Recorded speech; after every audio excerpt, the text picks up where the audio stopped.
यहाँ पे एक सवाल पैदा होता है कि सैंपल ने कम इंटेंसिटी की लाइट को क्यों ट्रांसमिट किया, यहाँ पे अब्जॉर्बेंस क्यों हुई। तो सैंपल में आपको पता है कि प्रोटीन हो सकती है, डीएनए हो सकता है, आरएनए हो सकता है या इसके साथ साथ कोई सा भी केमिकल कंपाउंड हो सकता है।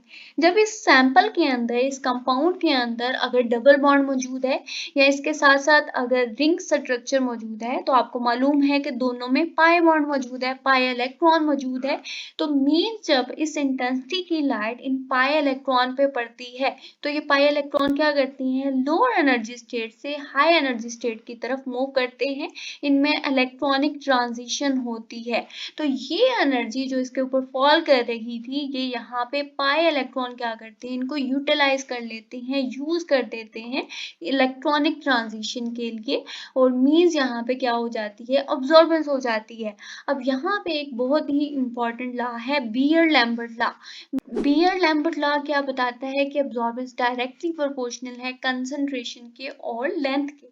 अब यहाँ पे अगर सोल्यूशन आपके पास मौजूद है सैंपल सेल में, तो इसकी कंसंट्रेशन अगर बढ़ती जाएगी मीन्स उसमें कंपाउंड ज़्यादा होते जाएंगे।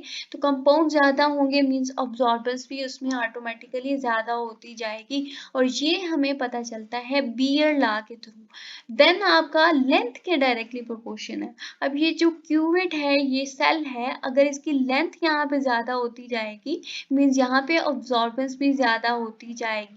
तो ये हमारे पास बीयर-लैम्बर्ट लॉ दो तरह के लॉज का कॉम्बिनेशन है। एक आपका बीयर लॉ जो बताता है कंसंट्रेशन बढ़ने से अब्जॉर्बेंस बढ़ेगी, और सेकंड आपका लैम्बर्ट लॉ जो बताता है कि पाथ लेंथ के बढ़ने से भी अब्जॉर्बेंस बढ़ती जाएगी। अब यहाँ पे डिटेक्टर क्या करता है, इन इंटेंसिटीज की रेशो को यहाँ पे कैलकुलेट करके दे देता है।